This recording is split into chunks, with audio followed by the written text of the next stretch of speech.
My name's Mani Sahihi. I'm based in Brisbane and I'm a co-founder and COO of Foxo. And so Foxo is a real-time communication platform in healthcare. And I think, part of my story is that I really started in ad agencies outside of healthcare, and it's been this transition all the way through. So it's really exciting to be in HealthTech and trying to bring some of those digital pathways that have been enabled in other industries into HealthTech and healthcare to change outcomes. Yeah, I loved hearing you. I listened to your panel yesterday, and I want to dive a little bit more into your journey from ads to healthcare to co-founder, because it wasn't the usual path that someone would take. Can you tell us a little bit more about that? Yeah, I love that because it's one of the things is when you're a co-founder, they say, what's your founder story? And so mine is a little bit different. So I did work in digital agencies. I did a lot of work in eCommerce. And that was about 15 years ago. And what I knew there was technology is one part of the innovation, but the other part is really the human element. How do we embrace it? How do you get adoption? And I was always fascinated with this. Then my journey progressed and I ended up on the provider side in radiology communication. And essentially I could see all these digital pathways that had happened in other industries were hard to bring in. And then I talk about these two words, serendipity and chase. And so it was during COVID. It was very serendipitous that essentially someone walked past, head of ops, said, oh, look, we've got this presentation on Foxo. And I was like, oh, what's Foxo? So essentially when I was there, I heard about this platform, but it was doing something very different. It was trying to connect not just physicians or administrators or within one org, different organizations within one network. And I'm like, that's the pathway to solving this challenge. And so I mulled on it, and over a number of months, I was like, how do you commercialize it? How do you adopt it? And so I reached out to them. I reached out to Luke, had conversations, entered the business, and then essentially became, in time, the fourth co-founder. And that was really my remit of what I brought to the table. Yeah, I love that. It's such a great journey to get there. And you bring such a wealth of experience from these other industries to that, Foxo's very lucky to have you. So you sat on a panel yesterday. You were on a very a robust panel. It was phenomenal women. You've all had such a diverse entry into the healthcare space and the leadership roles that you each hold. The feedback and the buzz about the panel since has been really positive, and I'd love to hear more from you about your experience of being on the panel and what were some of the discussion points. Yeah, so it was I was so happy to be a part of it.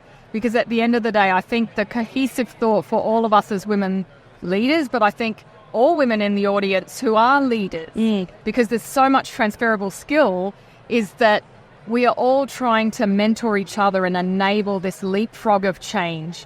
There's all these system interventions, and it's taking us into this place that we're able to move forward collectively, and how can we enable each other?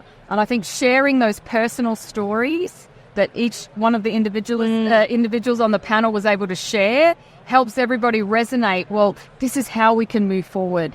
And so I thought that was, really special. Just a side note. So I had invited her. My daughter was in the audience, and she actually came up afterwards. She says, I really learnt from everybody's story on that panel. So it's the collective that makes the impact. And so that was something that, really inspired her. So I was so thrilled.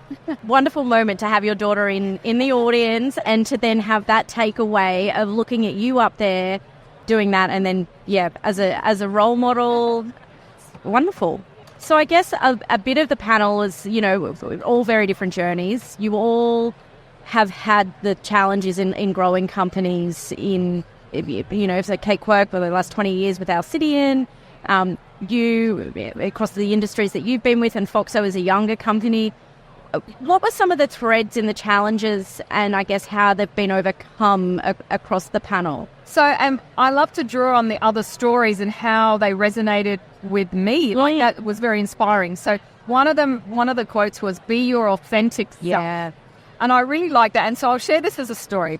So just the nuance on the difference in effectively business development in healthcare. And when you're on a startup, you have hustle. You have to. And often, so I was working with someone in a collaboration, and they said, oh, well, you don't respond to emails for several days. You can't look like you're too eager because and I was like, that's not me. I'm hyper responsive and I'm super enthusiastic. And so I was like, no, I have to back myself. that's really going to be our point of difference. When you're a startup, you want to know that you'll help a company make this change with you. So I usually known for responding and, being, very interactive. And so I love that line about being your authentic self, which is what do you bring to the table, and to do things differently if it maybe doesn't fit the norm of what's expected in the industry. And so, yeah. Yeah, no, I think that really resonated with the audience too. It was a little bit of like, be your authentic self, but if you feel like you don't fit somewhere, well, what's your little bit of weird or your quirk that then that's your value prop that you will fit somewhere and you will do great things. It's just finding that and being out, have the courage to lean into that a little bit. And if I share it in terms of Foxo on that journey, being a co-founder, is the thing I love the most about Foxo, what the heart of it, the vision of it was, it's an agnostic platform. It partners with everybody. We're trying to create a layer of communication across the industry. And so that level of being authentic and being able to be open, be responsive was this beautiful fit, because we had to work with as many vendors, as many providers as possible. And so it's actually been, a win in that way. So, that was a nice comment. Amazing. So then I want to dive into, there was a fact that I guess you shared, and it is how do we supercharge societies, environments, everything? And you had this wonderful example that I would love for you to share with our listeners. Yeah. So in the midst of Startup Journey, I'm also doing an MBA through Melbourne Business School, and it's got 3 international modules. So last year had the opportunity with a cohort, we're a cohort of 30, went to the Indian Business School. And essentially we had some presentations from some Indian public policy professionals. And we didn't really know what to expect, but essentially they showed GDP trajectory post-World War II for certain countries. And so they showed Japan with this, huge uplift, followed by South Korea, and followed by China, and then followed by India. But they were actually commenting on that other countries had moved forward more aggressively in terms of growth than India themselves. And they said, what is the single thread running through this trajectory? And, there was kind of this pause, unsure. And then they said it was the universal education of girls in schools. When girls entered primary school and you opened up education, this changed the prosperity of nations. And so obviously India talks about the new India, and they're actually raising up capacity of girls, not just in primary school, but in STEM. And I know nations are, but it was just a wonderful revelation of, girls' education has the ability to transform society on so many fronts in terms, and, this flows back down the other way to agri-tech, health tech, how we interoperate, how we look at public health, how we're being vaccinated. It's wonderful that it flows back down. So, yeah.